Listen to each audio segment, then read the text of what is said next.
Let me tell you the story of my cancer diagnosis. In December 2014, I went for my regular physical exam, and the doctor felt the lump on my right breast, and she was like, "Girl, you have a big tumor there. You need to go for ultrasound and whatever else you need to do." But it was towards Christmas, so I was like, "I'm not gonna do it now. I've had mammograms before, and there's nothing." But, and I'll deal with it later. So January came and I've been scheduled for an ultrasound. I went and it did show something. And then she said, "I have a patient who's like you." And she didn't last long. That's what she said. Yes. So, and she says, "I'm not going to play with it. Go ahead to MD Anderson and let's just do everything." Her secretary got the phone numbers. They connected me over January. I did do the biopsy. She got the result. She called me on a Friday morning, and she said, "It seems like it is breast cancer." So my husband was with me, when she called me. I was like,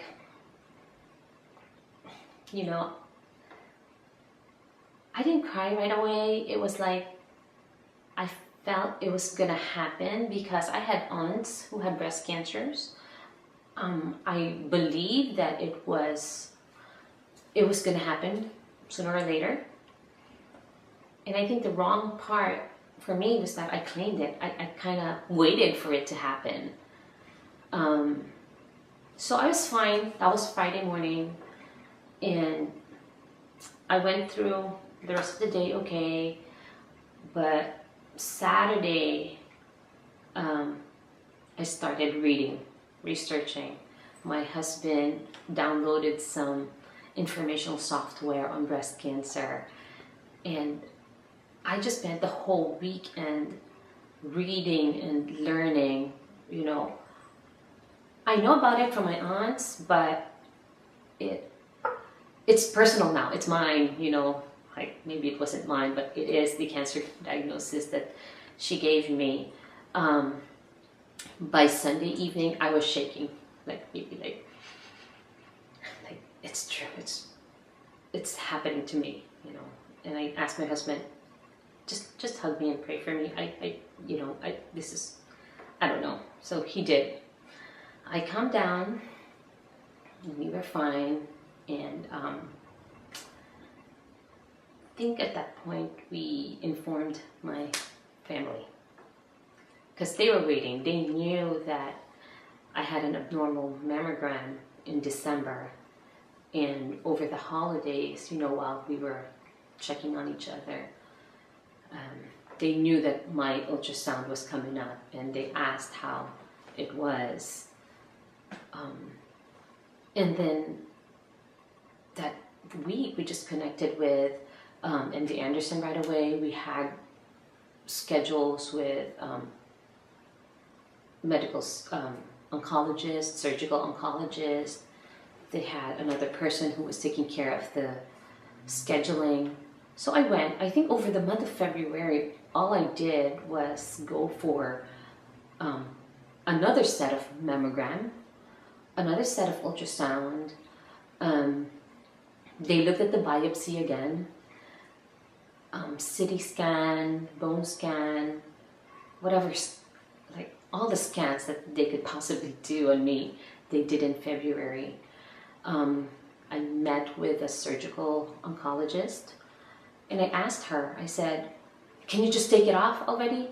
I'm not emotionally connected to my boobs." I said, "It's fine, just take it off." And she's like, "No, I want you to talk to the medical oncologist." And I said, "Chemo?" And she said, "Yes, you need to understand what you're doing, and you got to do it soon." It's like, I really don't want to do it. Right there, I said, I really don't want to do chemo.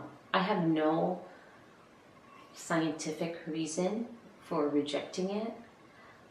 I just felt like it wasn't for me. But I said, okay, I'll meet with him. And so we did schedule another day. My husband and I went to see the medical oncologist. He happened to be a professor, so he was actually lecturing us for an hour and 15 minutes about chemotherapy. And towards the end, he was already giving me which drugs they were gonna try on me. There were combinations, like first this, and then we can combine this. And again, I asked, why do we have to do this? Why can't you just take it off? And he says, well, the purpose of this is if the chemo works on you, it shrinks and it's easier for the surgical oncologist to locate, and maybe you'll end up with just a lumpectomy instead of a mastectomy. Or also, and if it does work and you go through your surgery, after surgery, we already know which chemo works for you. So, in other words, it could be a trial part. And I'll face it again after surgery. I was like, okay, but we'll see. So I didn't give him an answer, but he did schedule me to come back a few days later to start on the chemo. Let me tell you how I made that choice. After the chemo, doctor said, this is what we're gonna do, I really felt uncomfortable about using my body as a testing ground first. Numbers appealed to me. So I thought when I got home, I'm gonna go online and just see what's out there.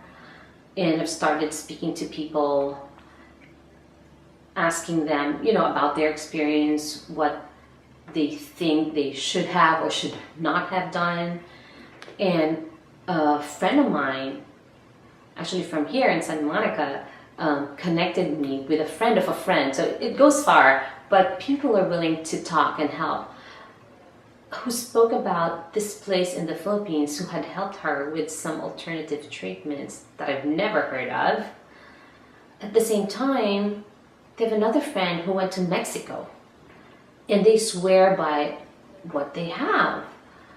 At that point, I was like, I can't go to Mexico now. My kids are in school, but I want to know what's there. I really want to know what's there. I looked up videos, I took notes of what machines they're talking about, what this process is, why things work there.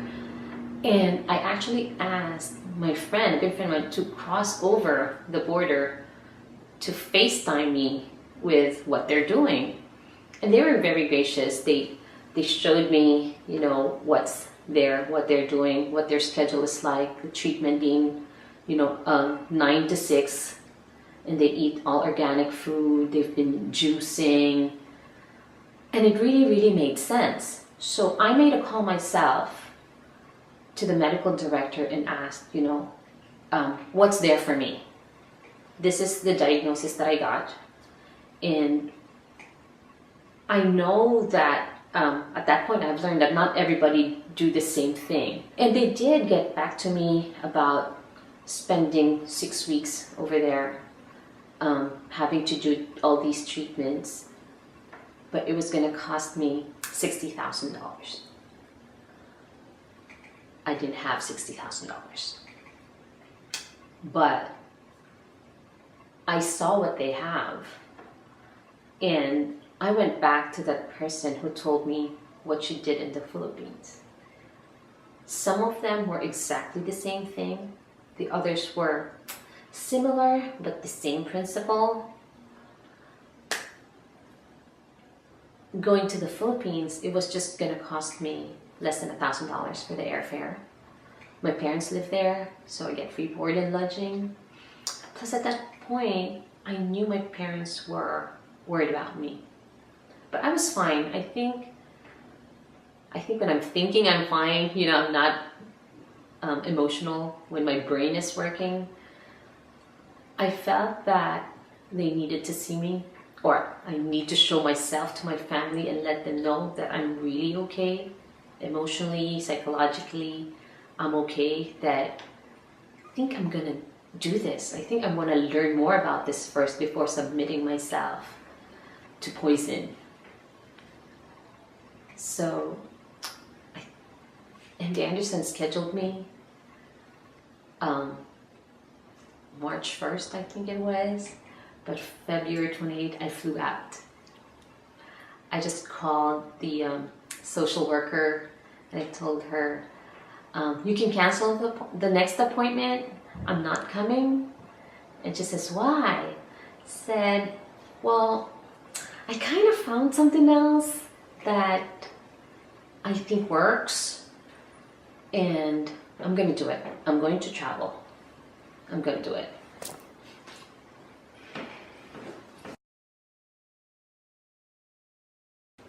As soon as I got to the Philippines, the day after that, went to see the alternative doctor over there.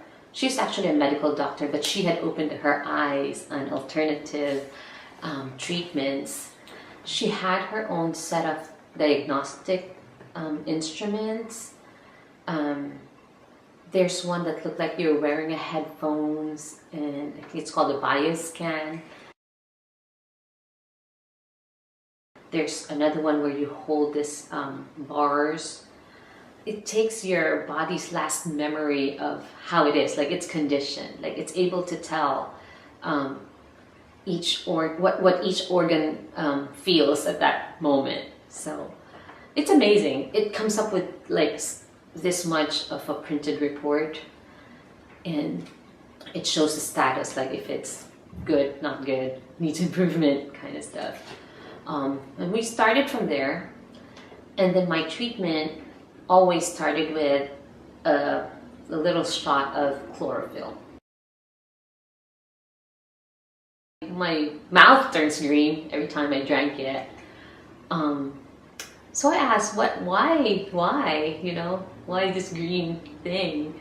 It's like, it's herbs, it's leaves, it's chlorophyll, it's the plant's DNA, it's the lifeblood of the plant, which is similar to our blood. Okay. And then they start IV. The first one I did was the ozone therapy, where they pulled like 50 ml of my blood, puts it in a bottle, and shoots it with the ozone air. Shake it up a little bit, like you could see the redness of my blood, and then it goes back to me. But before it does, it goes through this UV machine, supposed to kill some bacteria and whatever parasites that's in my blood, and then it goes back to me. So I just sit there, like maybe for 45 minutes. It doesn't hurt. It actually feels energizing. It's good. And then there's also it's called tricolor laser therapy. It's like an IV also, but it's like a fiber optic cable that's in my vein, and it turns different colors for different purposes. It encourages the blood production. There's oxygenation of the blood. There's and killing of the other bacteria and whatever parasites. So, and I do that for like an hour also. There were other supplements that I got through IV. There's high dose vitamin C, which in itself, I heard kill cancer cells. So at high dose. So I did that. I did, they said the dirt sheet treatment, the baking soda, sodium bicarbonate, because cancer likes to live in acidic environment, and apparently I've eaten so much bad things that my body is an acidic environment. So the goal was to put me in an alkaline state. That way, my immune system kills the cancer cells. And it is kind of giving life back to my immune system to be able to fight. So I have that, baking soda, high dose vitamin C. They gave me glutathione, which was supposed to support my liver, because the liver cleans up everything that goes through our whole body. So I needed to make sure that that was in a very good condition. It is a high capacity organ, but still, with all what I've eaten in my whole life and all the toxins that I'm supposed to be pushing out of my body, it goes through my liver. So I needed to have that thing that helps my liver get cleaned out. So it's detoxifying. And I was also given a detox set. So for like a week, I was taking some herbal pills, olive oil, apple juice. It was a set of treatment that I followed, so that helped me detoxify my body. It was explained to me that it was a plumbing issue. You need to have your plumbing cleaned out, so that whenever you take the good stuff now, the stuff that I'm taking, the vitamin C, even the hydrogen peroxide, stuff like that, my body's actually able to absorb it, because there's not that mucus that's lining my intestines and stuff like that. So basically it's like cleaning up, like detoxifying my body, and then taking in the good stuff that supports my immune system to be able to fight the cancer. So I did that for 6 weeks, 6 straight weeks. Oh, and by the way, while I was sitting there at the clinic, they had the Rife machine on. So I read about that too. And as long as you're within like a 6 feet range, the frequency is able to reach your body and kill whatever parasites I had. So I did that. But I had to come back to the US. My husband and my kids are here. So I continued my search, because I knew that it had helped me. I had done an ultrasound, remember, before I left. And so when I came back, I wanted an apples to apples kind of comparison. So I went to exactly the same place here in Houston to do the ultrasound. The same doctor, And long story short, when it got to my new doctor, my tumor had shrunk 2/3. 2/3. I know there is still that tumor. We had done a test where they send my blood to Greece, and it shows that I still have circulating cancer stem cells and tumor cells. I had done more of the IV treatments in Houston, but I continued my search. I know this is working, but there is still something missing. I had spoken with many other doctors now. I've spoken with many other patients. And one thing that came up that kind of fits the puzzle is the biological dentistry. So I looked for a biological dentist. They're few and far between, Texas, but they did have something good to say. Currently, I have many, many silver fillings that contain mercury, toxic waste in my mouth that I'm eating and breathing every day. I have 2 root canals, dead organs of my body that are still there. And I have 4 crowns that have metal linings inside them. They don't show, but they're there. So I know I have this toxic mouth, but learning about the meridians, my root canals were not on the breast meridian. It's somewhere here. And it reminded me, as I was growing up, I had a tooth pulled out there But it's always been a problem. There's always something stuck in between it. Whenever something hurt in my mouth, it was always that part. And that's the one connected to my right breast. So I learned that each tooth of the mouth is connected to an organ of the body. They do have nerves that are connected, that share the same lymphatic system. As a matter of fact, the mouth shares lymphatic system with my breast, my heart, lungs. And having that focal infection there, that cavitation, that home for, thinking about it is like gross, but like it's home for bacteria. With all that, obviously, what I need to do is really embrace biological dentistry. And I've visited 3 doctors, and I've communicated with 2 others, and they all say the same thing. They've given me a treatment plan. Cavitation needs to be opened up and cleaned out and healed from here, going up here, and maybe around here too. But that's a priority. My mercury fillings have to go. My metal post in my root canals, and the root canals have to go because they're dead cells. All that have to be done. That is my next big thing. I've done all others. This is what will complete my treatment.